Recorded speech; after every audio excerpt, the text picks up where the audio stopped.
Bismillahirrahmanirrahim. Assalamualaikum warahmatullahi wabarakatuh. Hamdan wa syukran lillah, la hawla wa la quwata illa billah.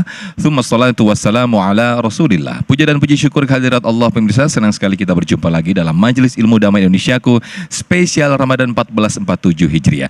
Yang siang hari ini kita bersiaran dari Masjid Jami Al-Hidayah, tepatnya di Jalan Ciremeraya, Harapan Jaya, Kecamatan Bekasi Utara, Kota Bekasi. Nah, siang hari ini pemirsa kita berbicara salah satu perilaku atau sifat yang dibenci oleh Allah Subhanahu wa taala, yaitu mubazir. Apalagi di bulan puasa seperti ini, orang belanja takjil, lapar mata, beli ini beli itu, yang ujung-ujungnya tidak dimakan dan mubazir. Nah, bagaimana Islam memandang hal ini? Insya Allah akan dibahas oleh guru-guru kita. Ada Kiai Haji Abdul Syukur dan juga Ustazuna Ustadz Ahmad Khan. Langsung saja pemirsa, kita simak nasihat dan juga tausiah dari guru-guru kita dalam Majelis Ilmu Damai Indonesiaku spesial Ramadan 1447 Hijriah yang dipersembahkan oleh Sarung Wadimor, tentu sarung kita. Selamat menyaksikan. Assalamualaikum warahmatullahi wabarakatuh.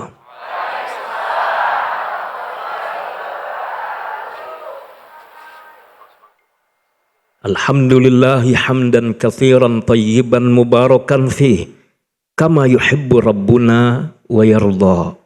Asyhadu an la ilaha illallah wa asyhadu anna Muhammadan abduhu wa rasuluh. Allahumma salli ala sayyidina Muhammadin wa ala alihi wa sahbihi ajma'in, amma ba'd.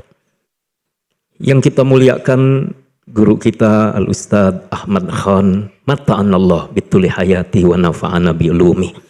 Segenap jamaah Al-Hidayah dan pemirsa Damai Indonesiaku yang dimuliakan oleh Allah Subhanahu wa ta'ala. Ini puasa tapi wajahnya segar semua. Sudah buka belum? Oh, pasti belum dong. Kalau sudah berbuka berarti sudah batal. Tapi kita semangat ya. Dan saya yakin semua jamaah hari-hari ini paling seneng kalau dengar azan. Betul? Ada nggak yang stres dengar azan? Ya, azan lagi. Insya Allah enggak. Orang yang gampang stres itu yang biasanya sholatnya di awal waktu. Zuhur di awal waktu asar. Asar di awal waktu maghrib. Tapi hari ini paling seneng dengar azan, yaitu azan. Masya Allah. Baik, Rasulullah Sallallahu Alaihi Wasallam memang mengingatkan kepada kita semua, lis-shaimina farhatani. Ada dua kegembiraan buat orang-orang yang berpuasa. Apa itu? Yang pertama, farhatun indal iftar. Dia senang, dia bahagia saat berbuka. Yang kedua, indal liqa'i rabbi, saat perjumpaan dengan Allah Subhanahu wa ta'ala. Oh, kalau urusan berbuka sih, jangankan sudah waktunya, belum waktunya dinanti-nanti, bahkan sibuk war takjil. Kadang-kadang segala menu dihidangkan, all you can eat. Subhanallah, kadang-kadang hidangan lebih dari warung tetangga. Bapak Ibu semua pemirsa yang dimuliakan oleh Allah Subhanahu wa taala, lalu bagaimana sih baiknya kita ketika kita berpuasa menahan diri dari lapar, haus, menahan makan, minum dan hal-hal yang membatalkan puasa kita? Ketika adzan maghrib berkumandang, bukan berarti semua hantam, bukan berarti semua ambil, bukan berarti semua cicipi. Allah mengingatkan kepada kita semuanya, kulu washrobu wala tusrifu, makan, minum, tapi jangan berlebihan, jangan semaunya, memperturutkan nafsu, yang akhirnya apa? Biasanya kalau makan sudah kebanyakan, akhirnya kekenyangan. Kalau sudah kekenyangan, senangnya selonjoran. Kalau sudah selonjoran, akhirnya tiduran. Kalau sudah tiduran, akhirnya oh begitu ya. Allahu Akbar. Bapak Ibu yang dimuliakan oleh Allah Subhanahu wa ta'ala, Rasul mengingatkan kepada kita, ma mala'a adamiyun wi'aan syarran min batnin. Seorang anak manusia, ya, dia tidak lebih buruk memenuhi apa? Dari memenuhi perutnya. Sibuk dengan makanan sebanyak-banyaknya, memperturutkan hawa nafsu, padahal akan mengalami kerugian.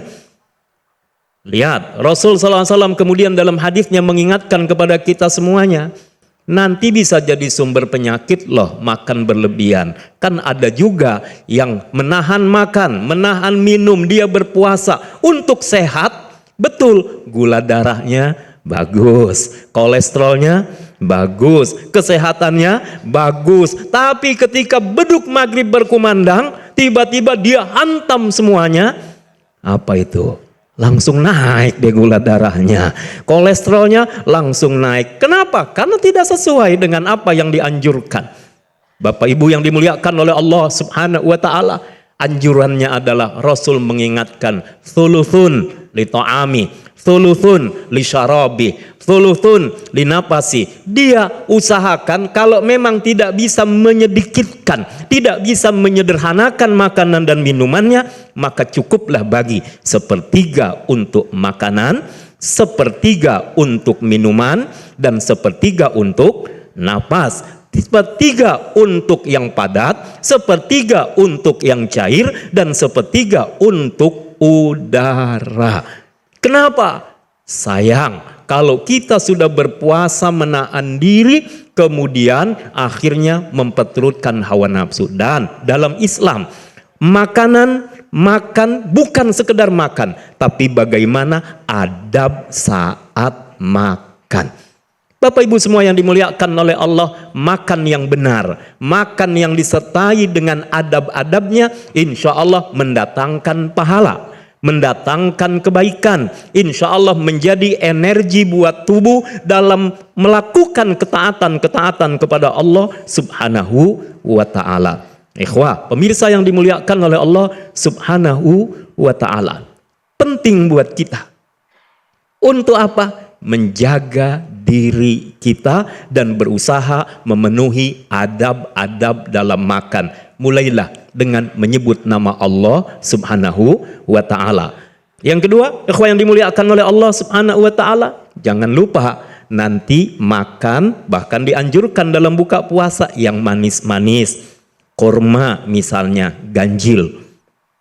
1, 3, 5, 7, 11, sekilo nanti. Allahu Akbar.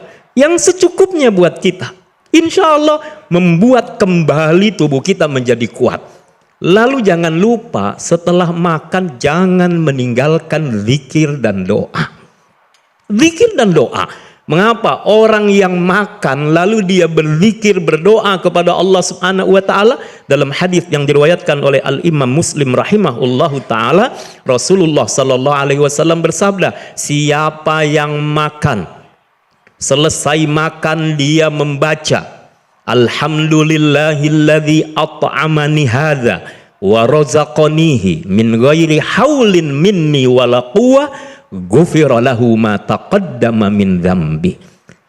Siapa yang makan lalu dia berzikir, berdoa dengan bacaan doa tadi bersama, alhamdulillahilladzi at'amani hadza wa razaqanihi min ghairi haulin minni wala quwwah, ghufira lahu ma taqaddama min dzambi. Allah ampuni dosa-dosanya. Ini makan loh ya, makan, berzikir, berdoa, diampuni dosa. Jadi kalau pengen diampuni banyak-banyak, loh kok makan ya? Berarti ketahuan yang banyak makan banyak dosa. Kok jadi begitu? Baik Bapak Ibu semua yang dimuliakan oleh Allah Subhanahu wa ta'ala, ambillah secukupnya, habiskan yang kau ambil. Berhentilah sebelum kenyang. Bersyukurlah dengan berzikir dan berdoa kepada Allah. Jangan mubadir. Berapa banyak kadang-kadang makanan yang kita ambil terbuang sia-sia. Padahal di bagian tempat yang lain banyak mereka yang tidak mampu menemukan makanan. Hakikat orang yang berpuasa bukan hanya mengendalikan saat tidak makan, tapi ketika hidangan sudah di hadapannya, mampukah ia mengendalikan nafsu dan dirinya? Wallahu a'lam. Baik, Masya Allah, syukran kathiran Ustadz Kiai Haji Abdul Syukur yang telah mengingatkan kepada kita semuanya bahwa Masya Allah, Islam mengajarkan ketika kita mengkonsumsi baik makan ataupun minum bukan hanya sekedar jumlah ataupun porsi, namun lebih dari itu ada adab di sana, ada iringan doa di sana ketika kita makan, baik sesudah makan, sebelum makan ataupun sesudah makan. Nah, mudah-mudahan kita akan semakin mempelajari, termasuk juga dalam hal menyantap makanan berbuka maupun sahur. Nah, berbicara makan buka maupun sahur, bukan hanya mubazir ketika kita mau berbuka ataupun takjil, namun ada juga anggapan orang dia harus makan sebanyak-banyaknya ketika sahur untuk supaya agar ketika berpuasa dia bisa tahan lama berpuasa. Nah, bagaimana Islam memandang hal ini? Insya Allah akan dijelaskan oleh guru kita Ustadz Ahmad Khan di segmen berikut. Tetap bersama kami dalam Damai Indonesiaku spesial Ramadan 1447 Hijriah yang dipersembahkan oleh Sarung Wadimor, tentu sarung kita.